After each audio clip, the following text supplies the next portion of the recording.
Good evening and welcome to week 5, this last week of our beginner's guide to Zen practice. So tonight, just to round off everything, I want to talk about how you can develop a regular practice habit. And practice is the key word because Zen is not just about understanding. It is really about doing the practice. Many years ago, I think probably many of you won't know this man. There was a very famous pianist called Arthur Rubinstein. He was world famous, especially when I was young. I heard him play Chopin's Nocturnes, and he was really they consider him the world's best pianist. So many people wanted to know more about him, and one day a journalist went to interview him. And as the interviewer got to the house, he heard Arthur Rubinstein practicing. Excuse me. And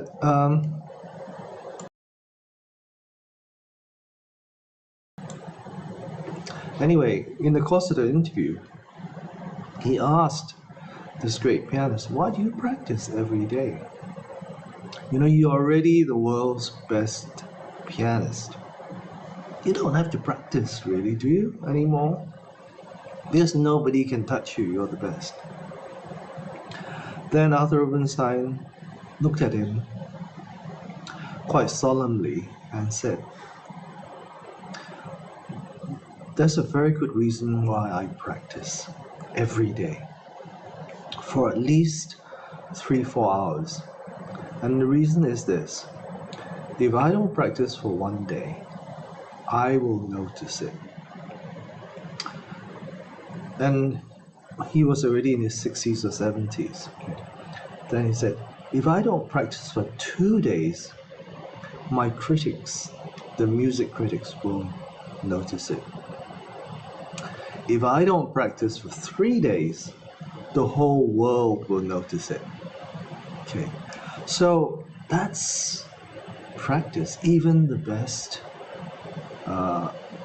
musicians, artists, sportsmen in the world have to practice. Like, the best runners, they train every day. If they don't train, their performance is going to fall off. So that's why it's important to develop a regular practice habit. If you want the benefits of meditation, of mindfulness, it doesn't come just like that. You can't pay for it. Doesn't matter how much money you have, you can't buy it. You have to just put in the simple effort, 5 minutes a day or so, and just practice. Then you'll get it. But if you don't expect any benefits. Okay, if you're just practicing it once every whatever, when you feel like it, please don't come and say, "Hey, I practice but I don't get anything." How regular do you practice? Oh, now and again. So we have to realize that if you want to really get the benefits, really start to understand your mind and who you really are, this consistent and regular practice is very important. But how do you start? If you're new to it, how do you start? So the first thing is, try not to be too ambitious. Choose a duration that you can easily do and that easily fits into your schedule. It's not like something that you have to kind of stress, something that's extra that you have to fit on top of your schedule. Not that, okay? Not that. So try to find something that you can do fairly easily within your daily practice, within your daily schedule. So one time, one student went to Zen Master Song San and said, I want to attain something like you did. You know, how long should I practice for? Shall I do the practice that you did, like 100 days, a solo retreat in the mountains and really practice very hard? Then Zen Master Song San said no. Then he thought, well, maybe that's not long enough. He thought, maybe I should do 1 year, 1 year of practice, and practice really hard for that 1 year. Not see anybody, just practice every single day. Would that be long enough? Then Zen Master Song San said no. And then he thought, the Tibetans, they do 3 years, 3 weeks, whatever, 3 years, 3 months, 3 weeks, 3 days, in a cave. Maybe I should try that, go to Tibet or somewhere in the mountains where I can find a cave and I can, live there for that time and just practice, sit in meditation all day, all night. Would that be long enough to attain something? Then Zen Master Song San looked at him and said, no.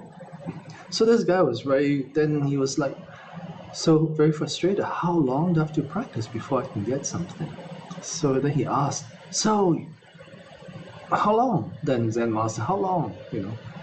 Then Zen Master Song San looked at him, leaned into him, and looked him straight in the eyes and said, just this moment. So it's just about this moment. Don't think about whatever happens future, my next breath after that, and what's going to happen. Just allow yourself to settle into this moment.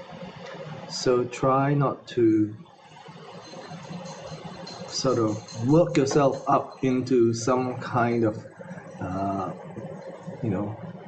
hard-nosed, ambitious kind of state. That doesn't really work.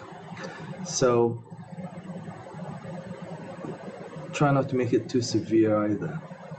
One of really famous Zen masters in Korea called Kyung Ho. He's in our lineage. He's my great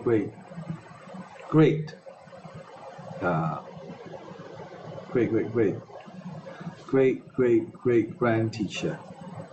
And he said this: don't try to make clarity of mind with severe practice. Don't try to make clarity of mind with severe practice. Every mind comes to hate severity. So where is clarity in mortification? So if you really, force yourself to do something that's very severe, very austere maybe, eventually your mind will rebel. I don't like this because it's not so doable, not so normal. So your mind will not like it. So then Zen Master Kyung Ho said, clear a passageway through severe practice. So just start easy, okay? Then try to choose a time in your daily schedule when you're not too busy or unlikely to be disturbed. For example, you could do it if you're kind of early riser, and you do it first thing in the morning after you wake up, brush your teeth, and sit for 3 to 5 minutes, Try to practice at the same time every day. And if you find that you miss one, just think of it like that. Try practicing daily-ish, okay? That means you set out to practice daily, but if you miss one, that's okay, just start again. Then don't try to control your thoughts, Many people have this misconception that they should completely blank out their mind during meditation. For a start, that's impossible, and it's pointless. And the whole point of practicing is to notice that you've been distracted by your thoughts so that you can train yourself to come back to the moment. So you're not trying to fight with your thoughts, you're not trying to push them away, you're just being aware of them and where your mind is from moment to moment. And if it's not aware, if you're not aware of your present moment, then bring yourself back. Okay, so if you become distracted from your meditation, gently come back to it and let go of your distractions. That's all. Okay, and then try to not be judgmental. Just be curious. Be open to accept that this is the situation as it is. That means try not to judge or have expectations of your meditation, whether it's good or a bad meditation session. Actually, even what we consider what you might consider a bad meditation session is actually just meditation. Good is just a meditation session. It's just you decided based on what you think is good or bad. But it's neither good nor bad, it's just meditation. So when you find yourself in a place where you're getting judgmental and you're beating yourself up for your perceived failure or inability to meditate, try to show some kindness to yourself. Just realize you don't have to do it. You don't have to beat yourself up, because we're not trying to be judgmental. We're just practicing. So be curious about your mind. You can say, my mind's very busy today, So there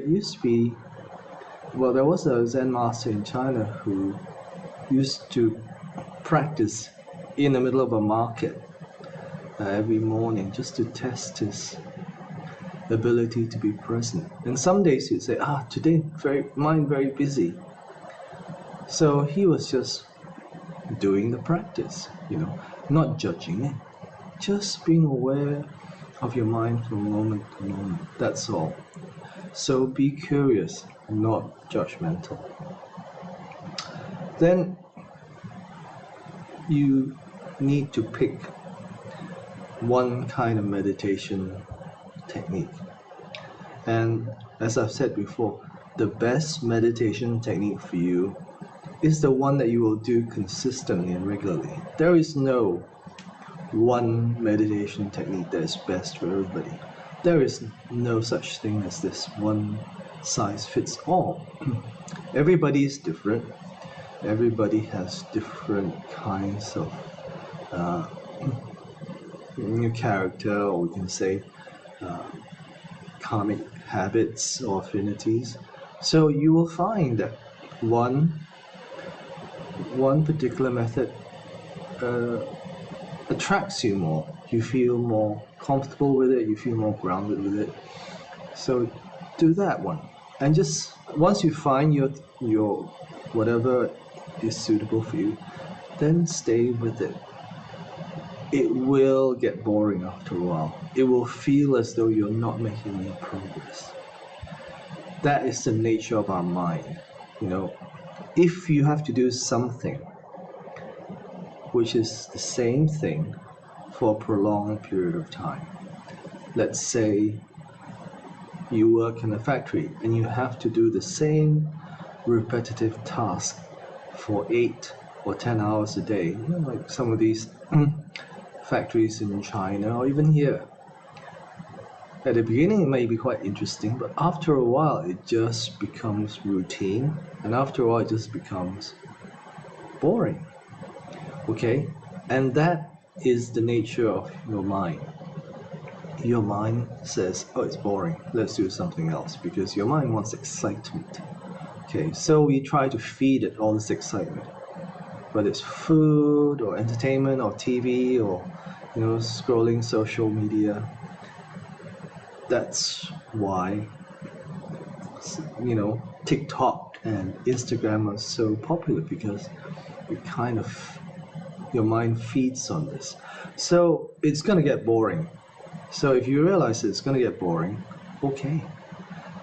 But once you get past this boring, then things can get very interesting, because you begin to appreciate, you begin to realize what is the nature of our mind. And it becomes very interesting. And you start noticing many things about your external world as well as your internal world. Okay. And then there is no kind of should be or should not be. You start to realize what you are. Okay. So find a practice that is one that you like to do and you will do regularly and consistently, and then just do it. Okay. So whichever technique that you like, let's practice for about 10 minutes. Okay.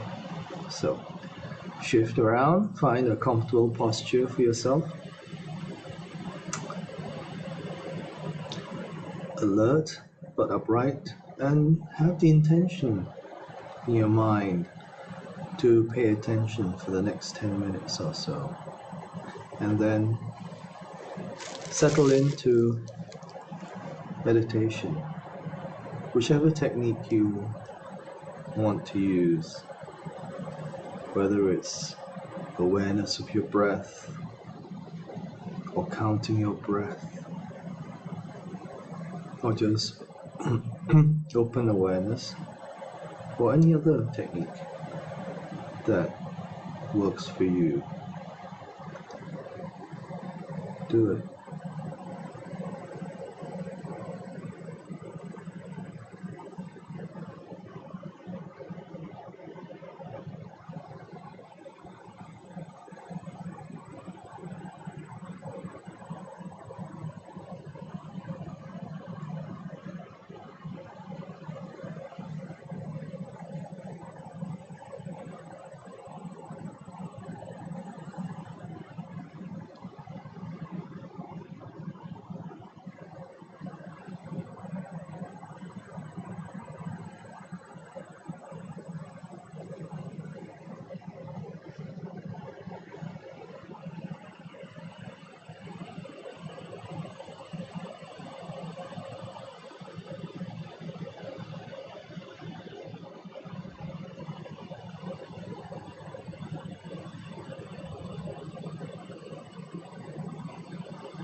Okay.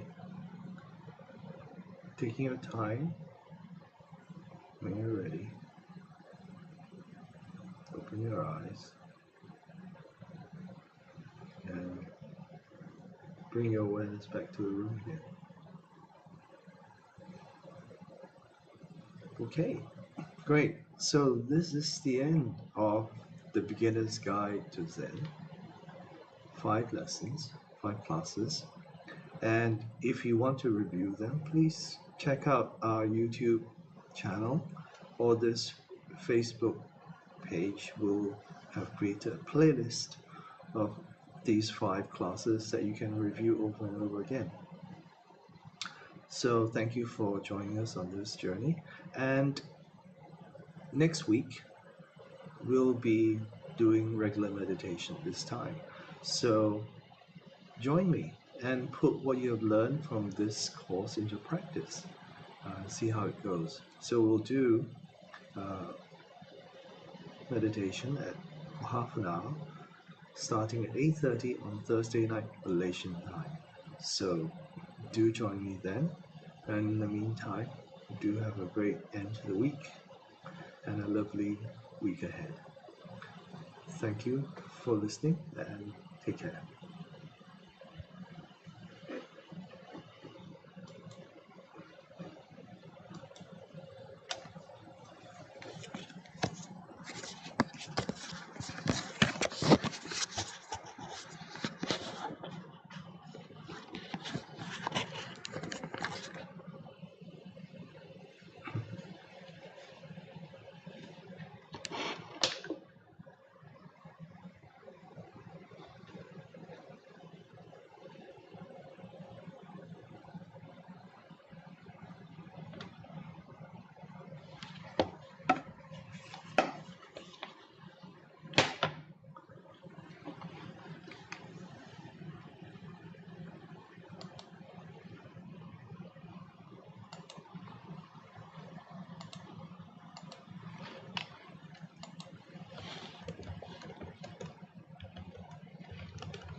Next to the mulled wine. Tony get tipsy, I'll get wasted.